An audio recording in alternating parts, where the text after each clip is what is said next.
નમસ્કાર દર્શક મિત્રો, કને ગુજરાતના સીજી એક્સપ્રેસ ન્યૂઝ સાથે હું સુનિલ પરમાર. નજર કરીએ દેશ દુનિયા અને રાજ્યની ખબરો ઉપર. આજે પણ હવામાન વિભાગ દ્વારા રાજ્યના જુદા જુદા વિસ્તારોમાં વરસાદની આગાહી કરવામાં આવી. આગામી 7 દિવસ માત્ર હળવો વરસાદ. સુરત શહેરમાં કોરોનાના વધુ 4 પોઝિટિવ કેસ આવ્યા. સિટી લાઇટ વિસ્તારમાં 2 યુવાનો કોરોના પોઝિટિવ.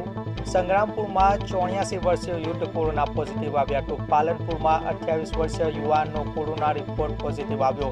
તમામ દર્દીઓ હોસ્પિટલમાં સારવાર હેઠળ.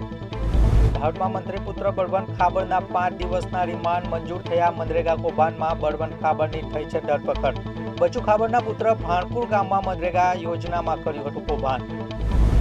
ગુજરાતમાં યોજાનાર પેટા ચૂંટણી માટે ભાજપે ઉમેદવાર જાહેર કર્યા. ભાજપે કડીથી રાજેન્દ્ર ચાવડા અને વિસાવદરથી કિરીટ પટેલને ટિકિટ ફાળવી.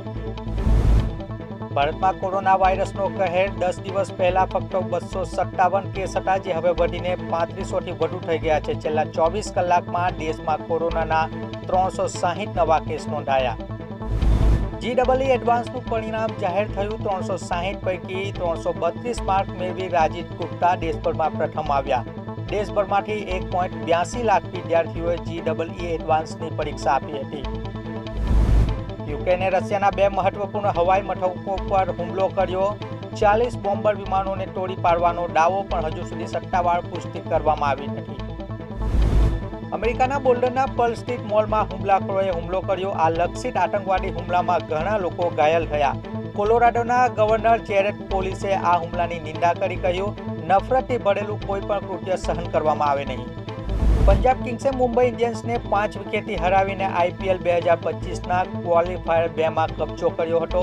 આ જીત સાથે પંજાબ સિઝનની ફાઇનલમાં પણ પહોંચી. હવે તેનો સામનો રોયલ ચેલેન્જર બેંગ્લોર સામે થશે.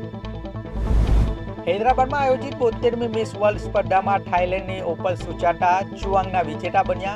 21 વર્ષીય ઓપલે 108 દેશોના સ્પર્ધકોને હરાવીને મિસ વર્લ્ડ 2025નો ખિતાબ જીત્યો.